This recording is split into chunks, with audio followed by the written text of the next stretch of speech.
I just completed 75 hard over the summer. From July 9th to about September 17th, I think was my last day. And I want to tell you guys all about it because before I took on the challenge and even during the challenge, I would watch videos like this of other people who had completed 75 hard, especially other women who had completed 75 hard, aiming to glean something from what they learned, their success or their failures in the program. And honestly, just as motivation along the way that I wasn't doing this alone, because there were lots of points when I felt like I was doing this alone. I know this video was going to be long enough. I wrote down all of the points that I wanted to touch on today, and I was hoping to summarize things, but I can tell from this stack of notes, this is going to be a long video. So grab yourself a drink, put this video on maybe while you're getting ready, or if you're in the middle of the program during one of those 45-minute workouts that you have today, and let's talk through my experience with 75 hard. Let's start with what is 75 hard. First of all, 75 hard is a 75-day challenge program. The program is free.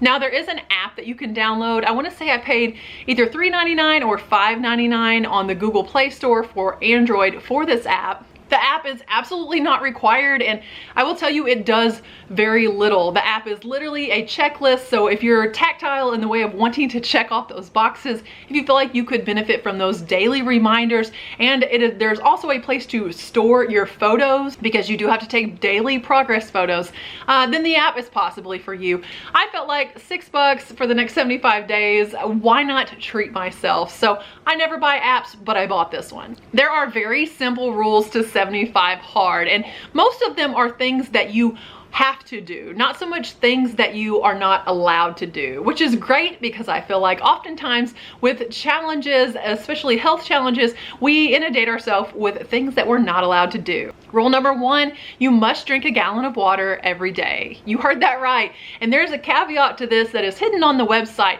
You are not supposed to add anything to this water. Drink 1 gallon of water, plain water, every day. Rule number 2 is to work out twice a day for 45 minutes. One of those workouts has to be outside. Don't complicate it. Don't try to find a way around it. 2 workouts a day, 45 minutes, one of them is outside. Read 10 pages of a nonfiction book every day. Follow a diet. Any diet, you pick the diet, follow it with no cheat meals. Take a progress picture every day.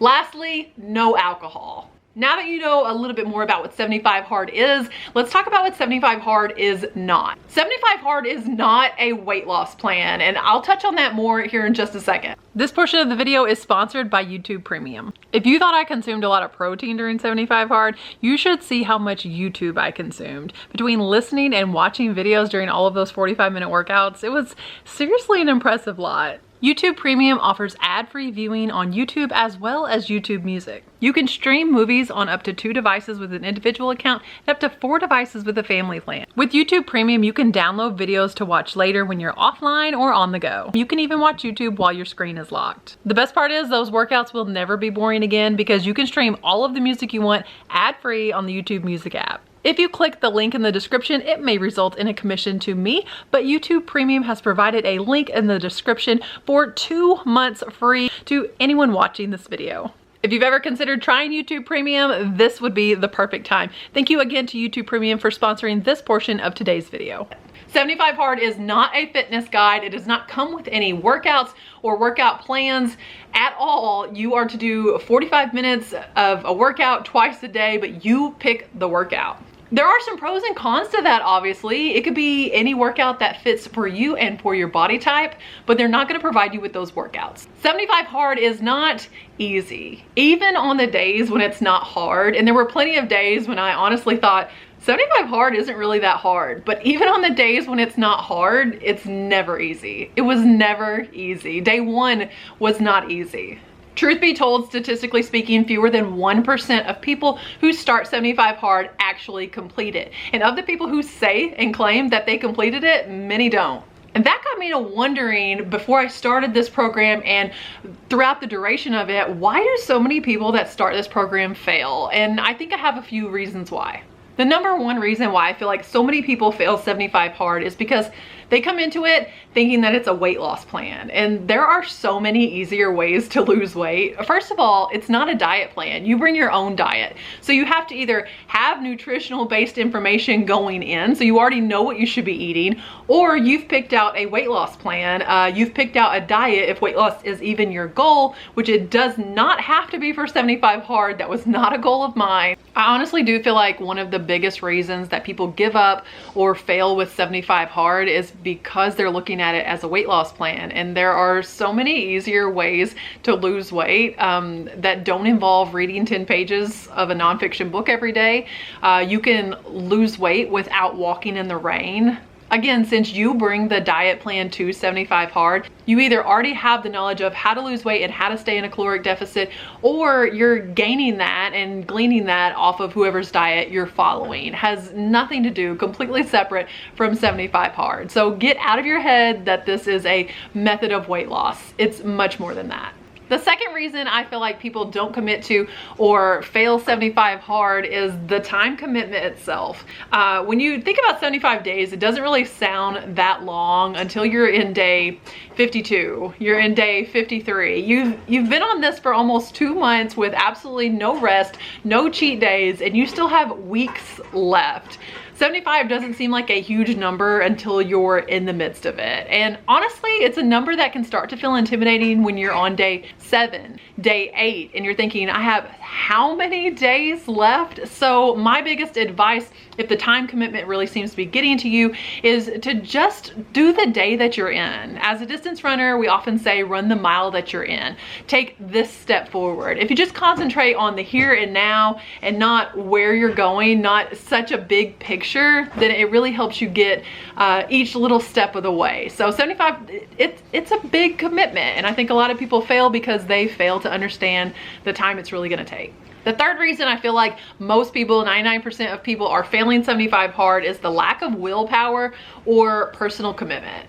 In your life, you have several things that are non-negotiable. I'm talking about breathing, eating food, paying your rent or your mortgage, making sure your car doesn't get repossessed. Those things are non-negotiable in your life, and you'll find a way to ensure that they all get done before you lay down at night. Before you lay your head down, you're gonna be sure that you ate that day. It's a non-negotiable. Now, when you already have so many non-negotiable aspects of your life, if you're not prepared for these 6 new things to also become non-negotiable in your life, you've failed before you've even started. If you don't understand that you're not going to bed before checking off every single one of these things on your list, honestly, until you're ready to commit to that, there's really no point in starting 75 hard. But if you have that drive, if you are a strong-willed person with lots of willpower, then I think you will be part of the 1% that completes 75 hard. And honestly, some people see failure as a catalyst to completion. So if you're the type of person who might fail in the first week of 75 hard, and thusly have to start over, and that could motivate you to completion, then give it a shot. Just ensure that you're ready for the commitment with the willpower it takes. Now, during 75 hard, I decided not to do any type of daily vlogging. I'm not gonna be showing you in the trenches of 75 hard, what my workouts were, what my food was, so on and so forth, because I feel like you clicked on this video the same reason I clicked on every 75 hard video I clicked on. I wanted to see the results, not only the physical results. I wanted to know, did it work for them so well that I want this to work for me? Do I want to replicate in my life what this person did in theirs? So that's what we're gonna get into. I'm gonna break down each one of the non-negotiables, my results, and what I learned from each one. At the end of the video, I'll share my physical results as well, because I know that you do want to see those. Let's start with that gallon of water a day. I will say, I do not believe that any human needs a gallon of water every day for 75 days. And in the off chance you do sweat that much, you're sweating out way more than water, and you need to be replacing it with way more than water. Otherwise, you risk hyponatremia. Sodium is an extremely important electrolyte present in your body, but when you sweat, again, you're not just sweating out water, you're losing a lot of that sodium. the same sodium that is essential to body function. The rule of drinking a gallon of water a day is further detailed on the 75 Hard website to stipulate that you're not supposed to add anything to the water. The creator doesn't just want you to have the physical benefits of drinking more water and being more hydrated. There is a mental component here. You're supposed to be bored drinking this water and do the hard thing. Do it anyway. If we were all adding Crystal Light to this gallon of water, do you see how much easier that would be? You're supposed to drink water for the sake of drinking water and be bored doing it for the mental component. I'm a long distance runner, and of those 2 daily workouts, I would often run. On the weekends, that included a long run. Now, I've already told you the days that I did 75 Hard, so we're talking July, August, and September in Southeast Missouri. It is hot, it is humid, and one of my longer runs during this challenge was a 12-mile. That particular day, it was over 95 degrees. We were nearing 100 degrees, and that turned out to be one of my worst runs ever, and possibly one of the most dangerous. And it was because of this water rule. Typically, a run of this magnitude, I would be fueling with not only calories and carbs, but I would be adding in electrolytes in the days leading up to the run, and during the run, I would ensure that I had, of course, the sodium above all else, but other necessary electrolytes that a runner needs in the heat. During 75 Hard, you're not supposed to add anything to the water. So all of the electrolytes I would typically have added to my water, especially during this run, I did not. In hindsight, it's easy to look back and see everything that went wrong on this run, but at the time, I just didn't see it. So we had a 12-mile run, and by mile 3, I was no longer sweating. This is not something I had experienced before, but I do know how critical it is to sweat while you run.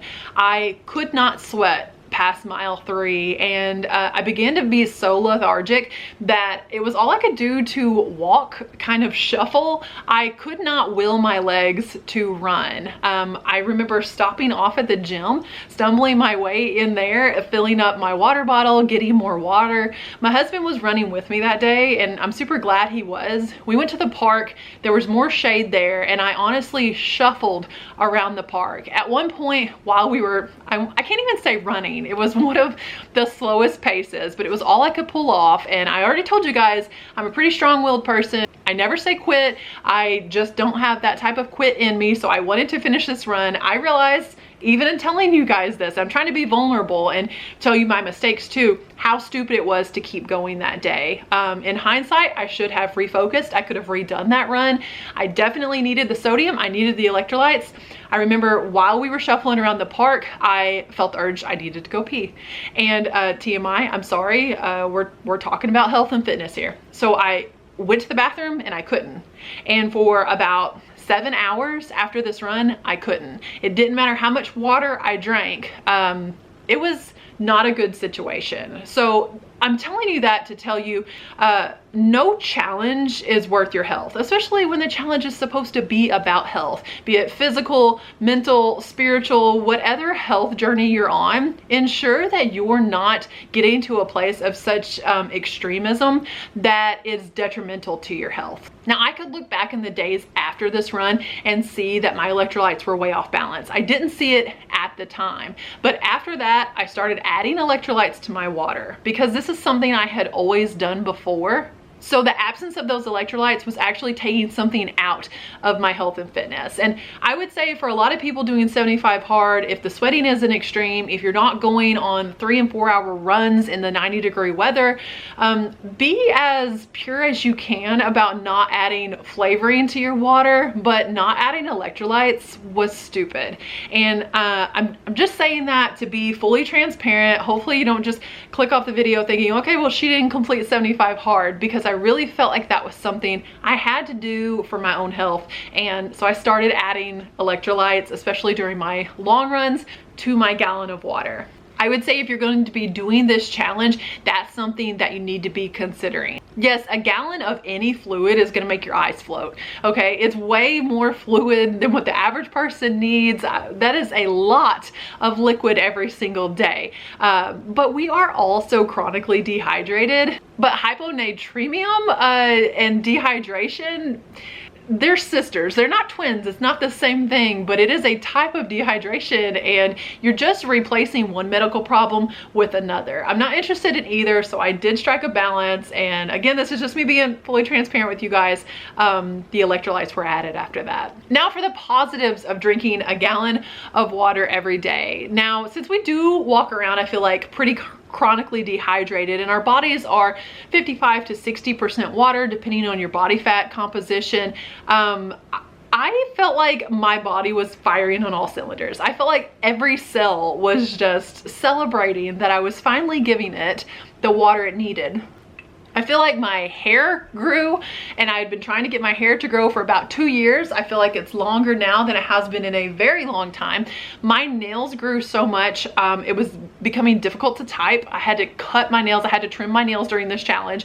I do have typically pretty strong nails, but again, I know that fluctuates with what does my diet look like, how well am I taking care of myself.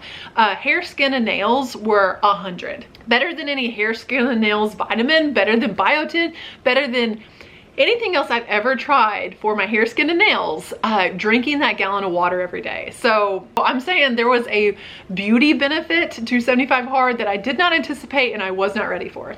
That's the physical side of drinking a gallon of water a day. Mentally, I liked that it wasn't something you could procrastinate on. I am a huge procrastinator. I'll wait till the last minute on everything. One of those people that's like, I work great under pressure. No, I don't. I'm all stressed out, but I'll still wait till the last minute. You cannot wait till the last minute to drink a gallon of water a day, okay? You just can't. And you do learn where all of the bathrooms are. So I liked that it was teaching me not to procrastinate. It was teaching me to be mindful of one thing that I needed to accomplish in the day that I could actually break up into little manageable chunks all day long.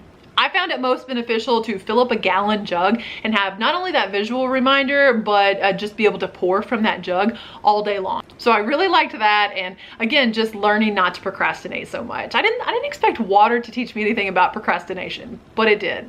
All right, let's talk about the workouts. Now, 2 45-minute workouts, while that adds up to an hour and a half of working out every day, 1 hour and a half workout will not suffice. Some of my runs were 3 and 4 hour runs, and I knew that after that run, that night I still had to work out again.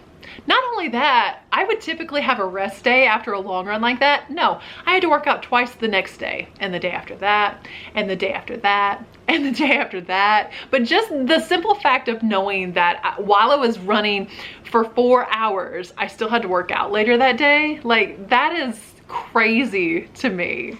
Most of the days I either lifted or ran, and my second workout would be a walk. Before I knew it, I was walking every day. I walked almost every day of the 75-day hard challenge. I'm not much on walking. I don't go for hot girl walks in the summer, but I found myself really starting to love them. And that again is strange to me because I'm not the type of person who would think I can go spend 45 minutes of my day on a walk. But in doing that, I learned the time will pass regardless. The time is going to pass.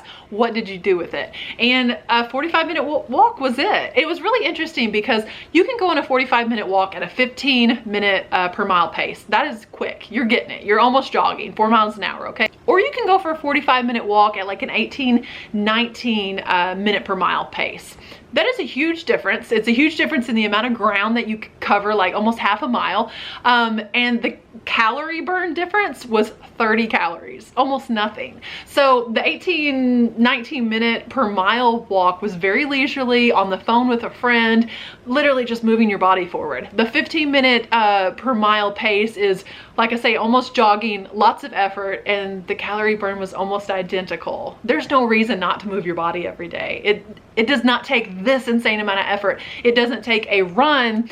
You can walk and burn over 200 calories. And most days it was like 238, 250 calories just by walking very slowly some days for 45 minutes. The last thing I'll say about the walks for now anyway is that I enjoyed being able to connect with people during the walks. My friend Kendra and I walked in person together.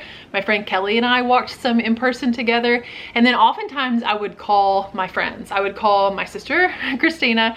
I would call my friend Christopher. I would call Chrissy.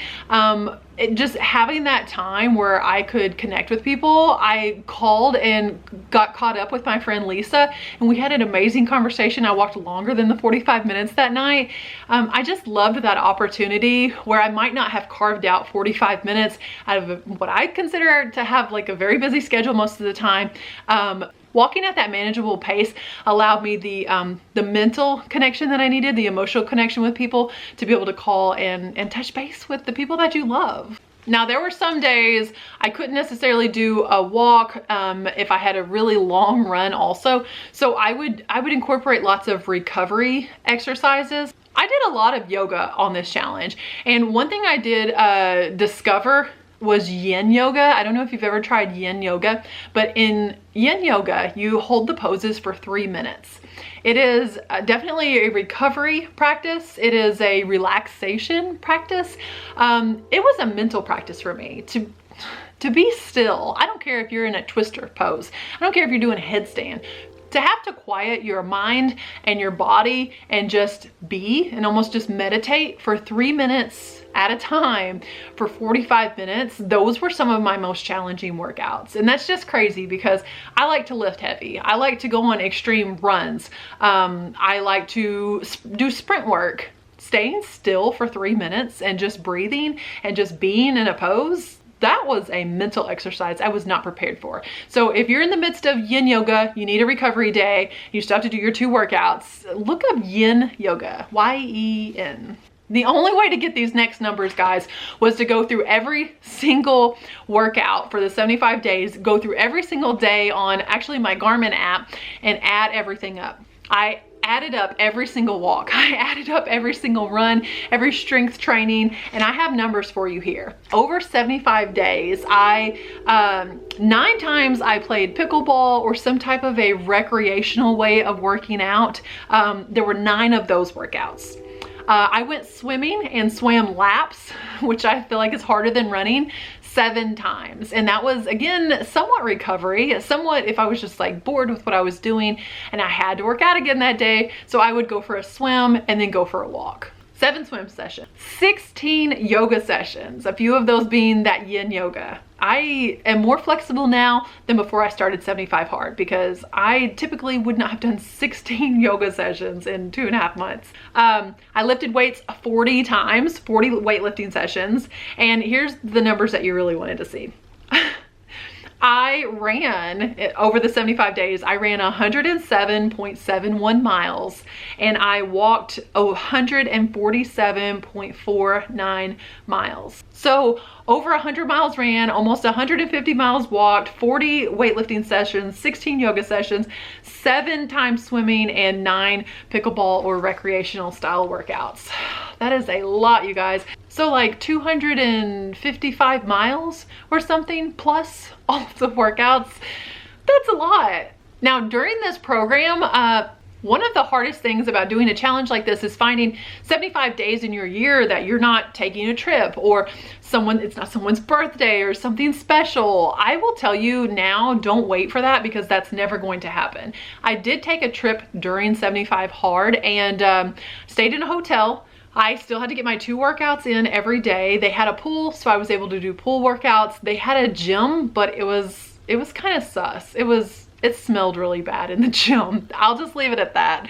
And I didn't want to walk around too much like outside the hotel because I wasn't very familiar with the area. But I did manage to get my 2 workouts in every day, and I flew there. So the day that I flew out, I had to get up early and do my walk before getting in the car, riding for 3 hours to go to the airport, a 2-hour flight, and then getting to the hotel. We went and had dinner. By the time I got back, it was like 10:30, and then I went and lifted weights. That was my day on departure. And when I was arriving, when I was coming back, I got up early that morning. I'm like 7 a.m.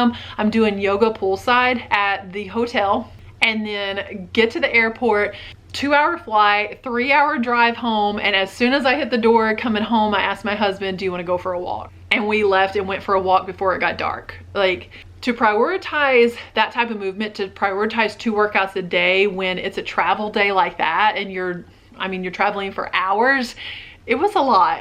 But I got it done, so can you. Stop waiting for the perfect time. If it's someone's birthday, if it's your birthday, if there's some special occasion, there are plenty of good things that you could eat, good ways that you could nourish your body, and other ways to celebrate. You can do this in the midst of traveling or being on a trip.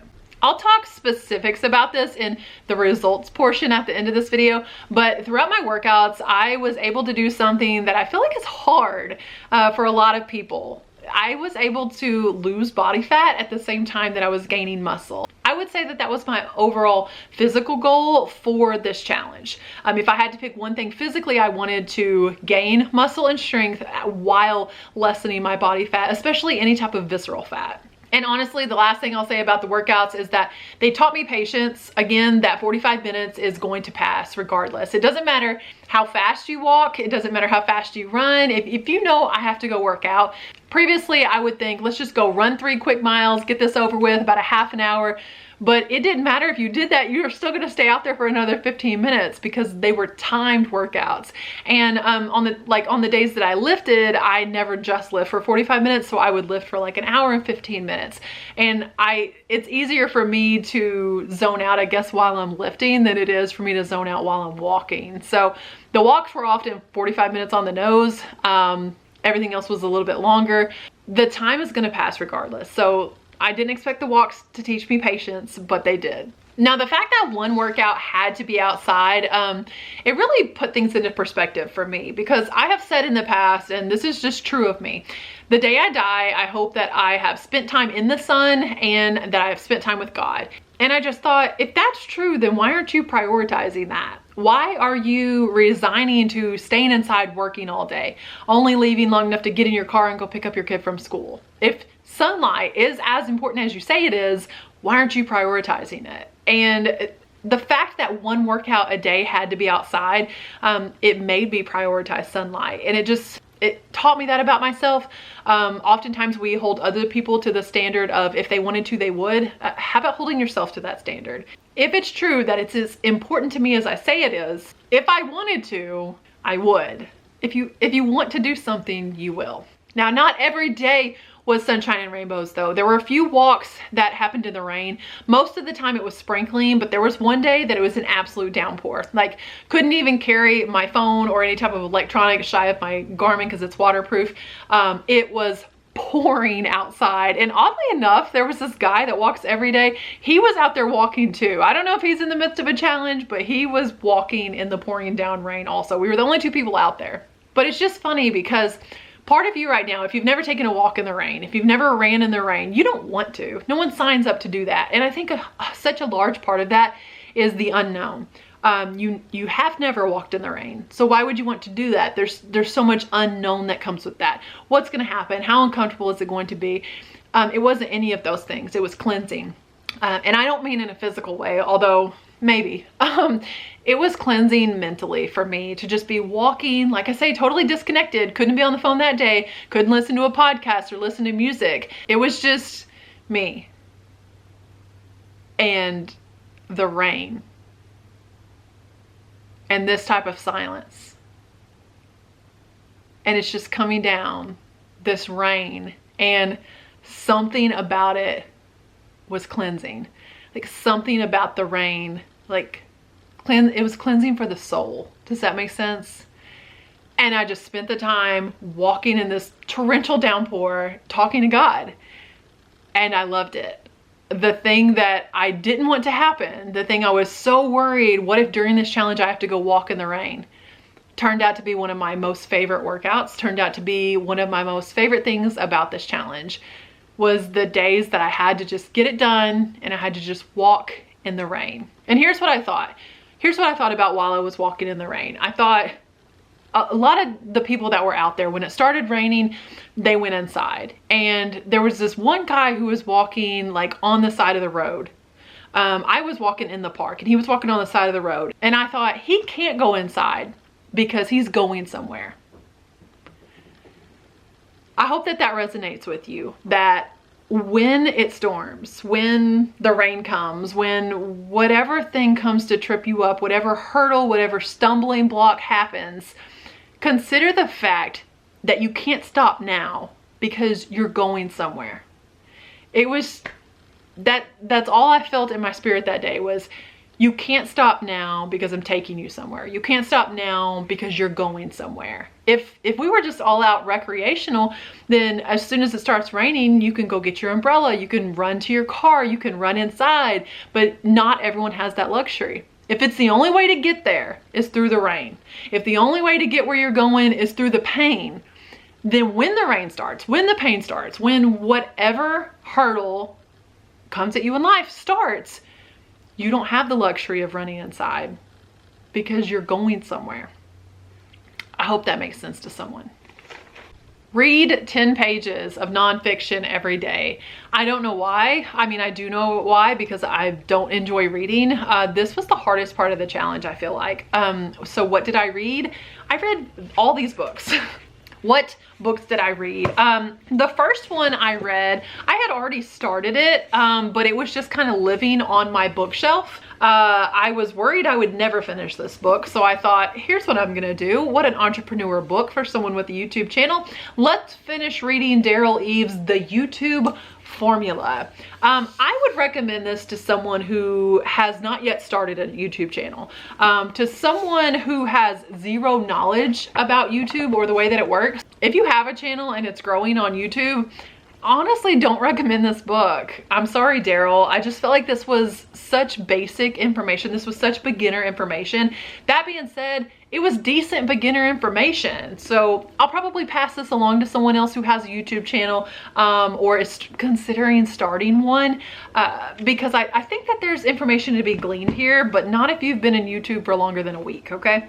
Then I read Hal Elrod's The Miracle Morning. I started reading this book 8 years ago when I was nursing my son. I had the audiobook version of this and I would listen to it in the middle of the night. He woke up every 90 minutes to eat and I would listen to this book, but I never really finished it either. Do you see a pattern here with me and books? I start them, I don't finish them. So I read this. This book is so repetitive. The entire book, which is, how many pages is this book? Like 170 pages. This book could be summed up in 10 pages. And so much so that the very last chapter, he talks about getting like an accountability partner to do this miracle morning plan with you. And he says, what does he say? He says that he gives them like a free chapter on some website. In less than an hour, they'll be fully capable of being your miracle morning accountability partner and probably a little inspired. That is written on page 131, okay? Let me tell you how repetitive this book is. Page 132.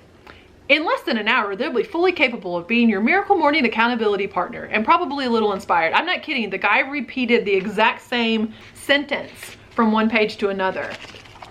Getting through this book was, I'm not going to say torturous.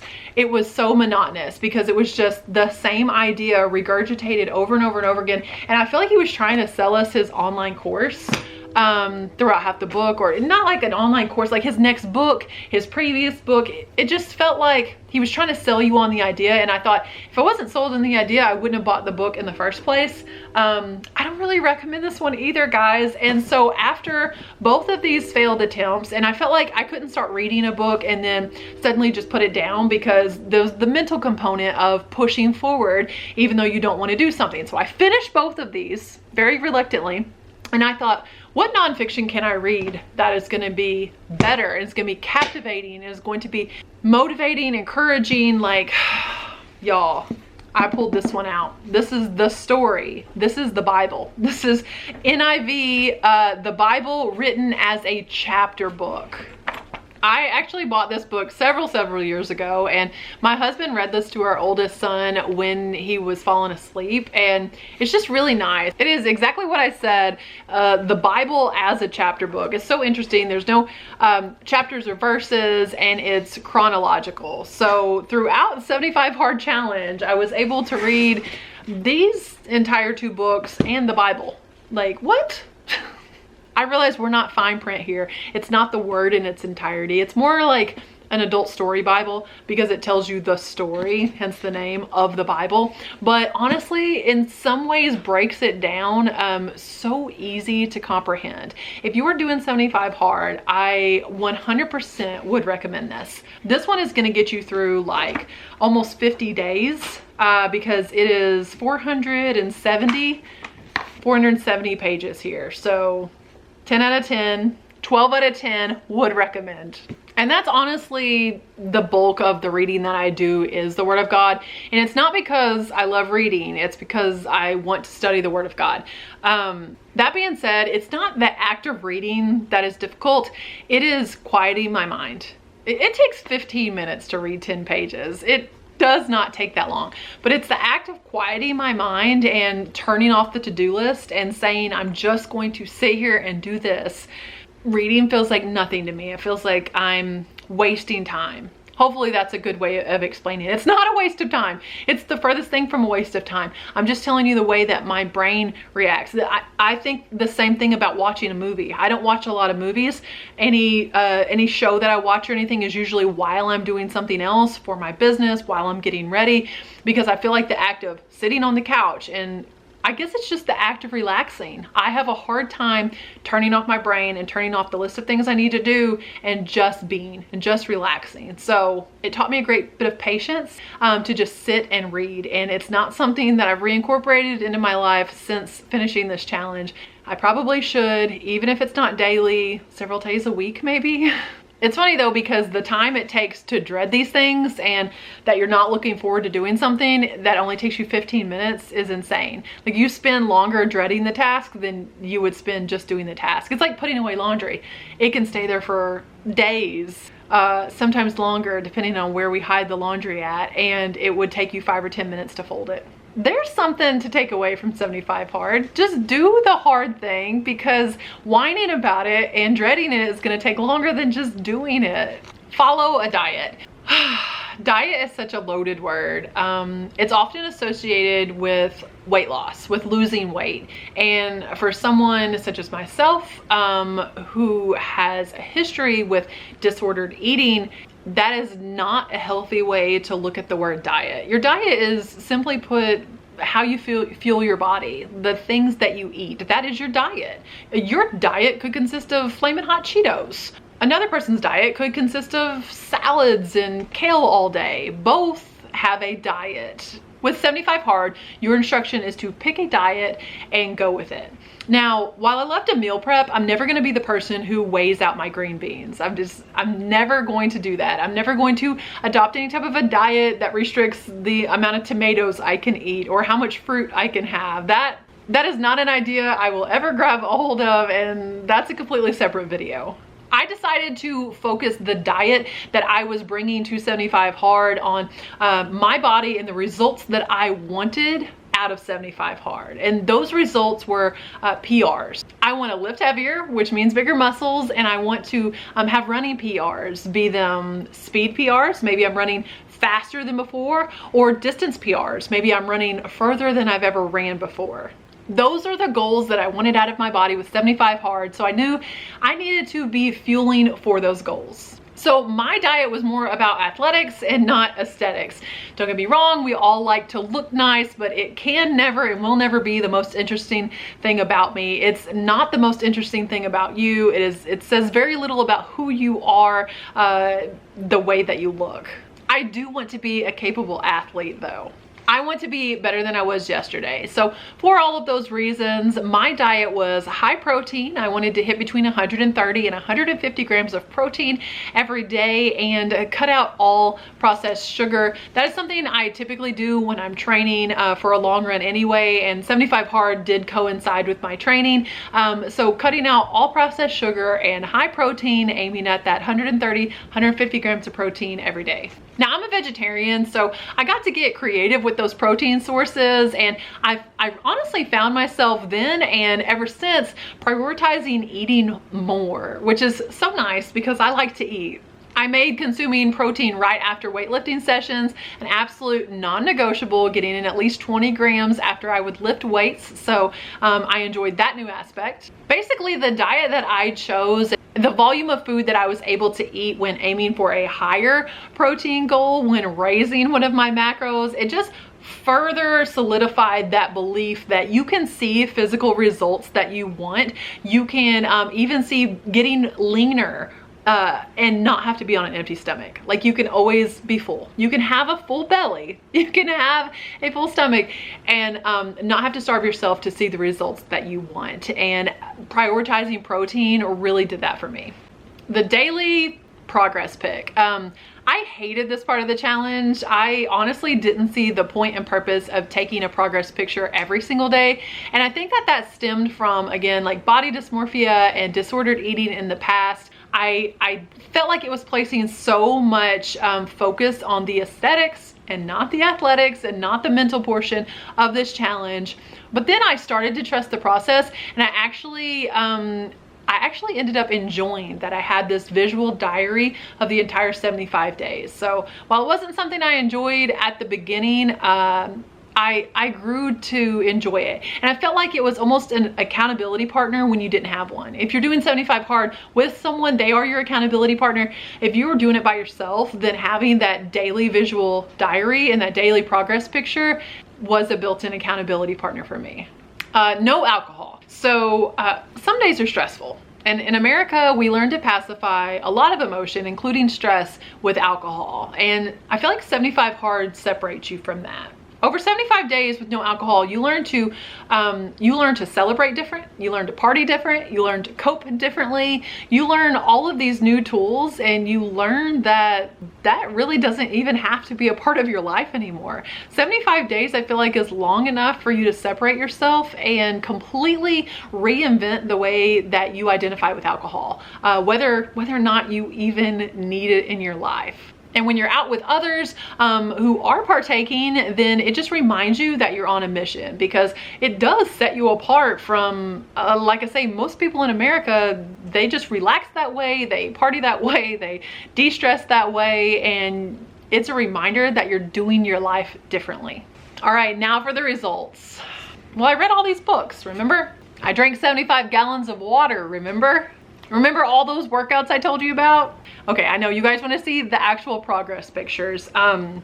Here goes the before pic. She's a little swollen, a little puffier than normal. Looks like she could use some type of a challenge to maybe reset some things. And the after picture. I started to lean out more. I could see separation. Now keep in mind, this is on a full belly every one of these 75 days, especially full of a gallon of water every single day. But there wasn't a time during these 75 days that I was hungry. I realized there's not a huge difference between these two photos. Let me tell you the difference that there is. I lost an inch on my hips, 2.75 inches on my thighs. I gained half an inch around my chest and my lats, as well as half an inch on my calves. So I was, for the first time, truly recomposing my body, losing body fat while gaining muscle, losing fat from some areas, gaining in others, and in the places that I wanted to. If you've ever tried that type of recomposition, it's difficult. It's certainly difficult in 75 days. I use the InBody scale at our gym, and it gives you a breakdown of everything from your intercellular water, your lean muscle mass, your body fat, and I am proud to report that I lost 2.5% body fat while gaining 3 pounds of muscle, you guys. So what did all that amount to on the scale? What is the scale, the weight difference in these two photos? 2 pounds, 32 ounces. That's it. I lost 2 pounds in that 75 days, guys, and these being my results. The 2.5% body fat that I lost, that's 5 pounds of body fat. This is what 5 pounds of body fat looks like. So when you only lost 5 pounds, this is what you lost. But now keep in mind that while I lost that 5 pounds of body fat, I gained 3 pounds of muscle, you guys. And every pound of muscle that you put on, your basal metabolic rate, those are the calories that you burn simply by being alive, raises 50 to 70 calories per day per 1 pound of lean muscle that you put on. So I gained 3 pounds of lean muscle. That means my body is now burning up to 210 more calories every day just by existing, because I put on that 3 pounds of lean muscle. And I'm 39 years old, so it's never been more important for me to add as much lean muscle as I can, because as women, we start to atrophy. We have muscle atrophy yearly as we age. And so lean muscle mass is so important. And I am so thrilled to have added 3 pounds of muscle mass in 75 days. Now that lean muscle mass and the extra calories my body is burning is going to help me to keep that body fat, the 5 pounds of body fat that I lost, off and keep that at bay. Now the question you really want to know, would I do it again? No. Would I do it all over again? Yes. Would I go back in time knowing what I know now and do this all over again? Absolutely. But would I repeat it? Would I do it a second time? No. I think I'm one and done on the 75 hard challenge. There is a phase 2, which is essentially the same program for a smaller amount of time. They add more non-negotiables. There is a phase 3. You redo the program again. But for me, I feel like this is a challenge that I conquered. And I know that there are other challenges I've yet to conquer out there. And now I want to put my focus on them. My very next challenge is happening this weekend. I'll put out a video about it, guys, but the race that I spent training over 75 hard for is a 100-mile race. That's my next challenge. The confidence I built with 75 hard and the places I had to go to mentally, I know that they are going to help me prepare to conquer that challenge as well. I hope that they'll prepare you to conquer physical, emotional, mental challenges in your own life. Who's to say what you could gain from 75 hard? I promise it'll be surprising to you. You'll gain things from 75 hard that you never meant, but you won't do any of it where you're at. The only way to grow is to go to new places. So try 75 hard for yourself. I thank you so much for watching this video. God bless.